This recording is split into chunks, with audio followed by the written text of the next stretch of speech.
Hi, I'm Sierra. I posted about 5 years ago because I was so in awe of how God had been working in my life and just the amazing magnitude of how awesome He is. I don't know why I haven't posted since then because honestly, God has not stopped. He has not stopped and he will not stop. He has relentlessly pursued me so much in the last few years. I've ran, I've flown, I've hid, I've ghosted him, but he's pursued me.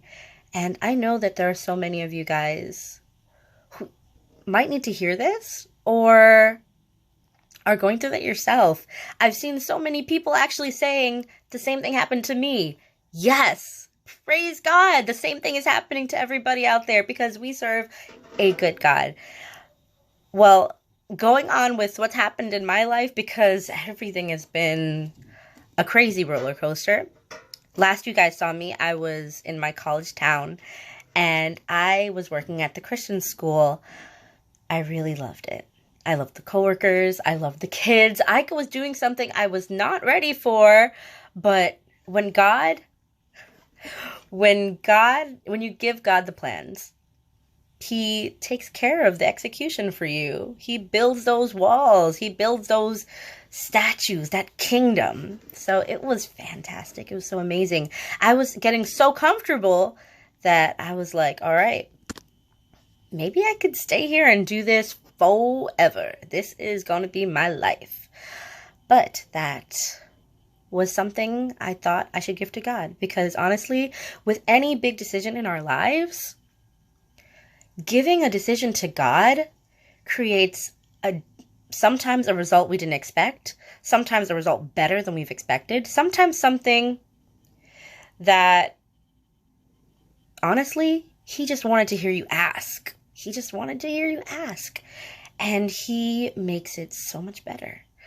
So I'd prayed about what I was going to do, what He wanted me to do next, where He wanted me to go.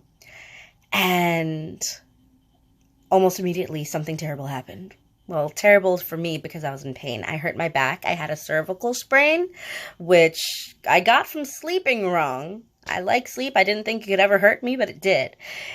And I was laid up for a week. I knew I would be laid up for a week because the doctor told me, and I figured, what do you do when you are laid up for a week with nothing to do? You Netflix. And I figured since I'm going to be laid up for a week, this amount of time is perfect for me to start watching Korean dramas.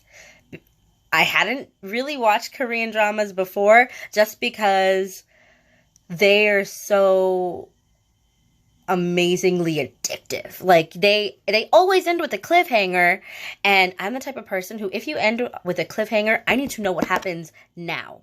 There is no waiting another week. There is no going to sleep because you have work at 7 the next day. There is only finish this story arc. That's it. So I figured, let me watch Korean dramas. And of course, remember, I had prayed about where God wanted me to go, what He wanted me to do while I was laid up. And while I was laid up, I see the characters getting in accidents, because that's what happens in Korean dramas. They get rushed to the hospital.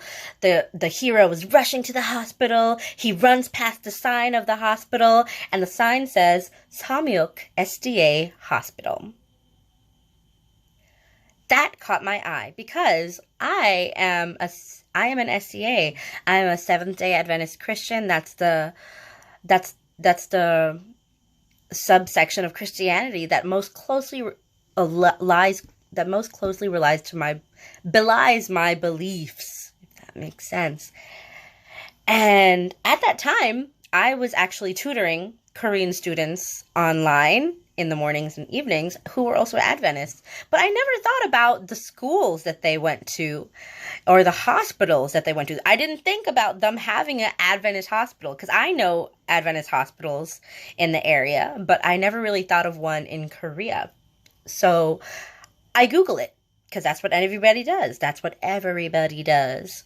I Google it, and the first thing that pops up after you type in Samyuk is Samyuk, Seventh-day Adventist Language Institute. Talk about my wheelhouse. I love language. I click it, I open it. God could not be more clear, because huge, big, we need teachers. We want teachers. You can be an English teacher. And so laid up from my bed, God showed me that right now I can't really move, but He wants to move me further than I'd ever been before in my life.